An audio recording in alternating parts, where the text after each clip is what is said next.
For the last couple of weeks, everyone's been paying a lot of attention to the Stephan affidavit issue that spread to GMAC, JP Morgan, then to BAC. What's coming next, however, is going to be far more significant. Start paying attention to the affidavits of constructive service.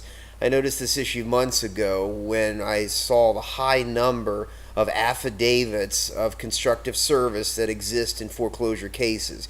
You see, in every civil litigation case, the plaintiff is required to personally serve or hand directly to the defendant a copy of the lawsuit.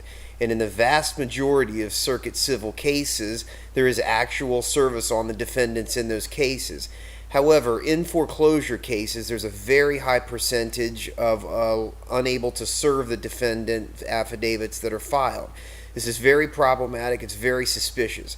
How is it that in typical litigation, plaintiffs are able to track down defendants, and yet in a very high percentage of foreclosure cases, the plaintiffs assert that they are unable to find the defendants in the case?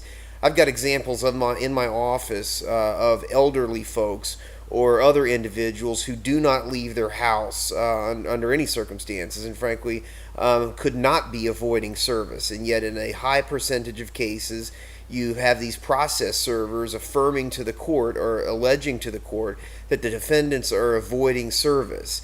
This is the next shoe that's going to drop, because any judgment that's based on improper service is void or voidable. I've already had one $1.5 million verdict thrown out, and I expect that there are going to be many, many thousands of other verdicts that are getting thrown out in the weeks and months to come. You see, when you examine these affidavits of service carefully, oftentimes the problems are apparent right on their face. In one of the cases that I have in my office, the plaintiff process server asserted they couldn't get my client because the security guard wouldn't let him in. Well, the problem is there is no security guard in this community.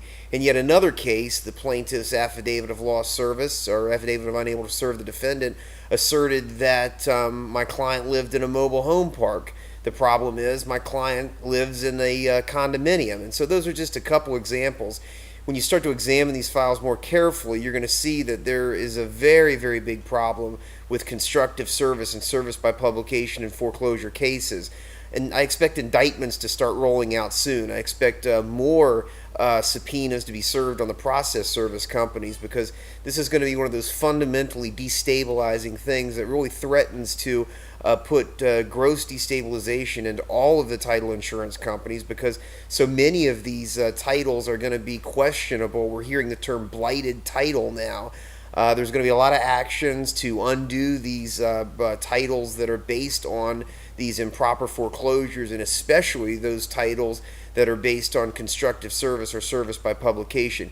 Keep up the good fight, and please share examples with me of the bad foreclosures that you see out there.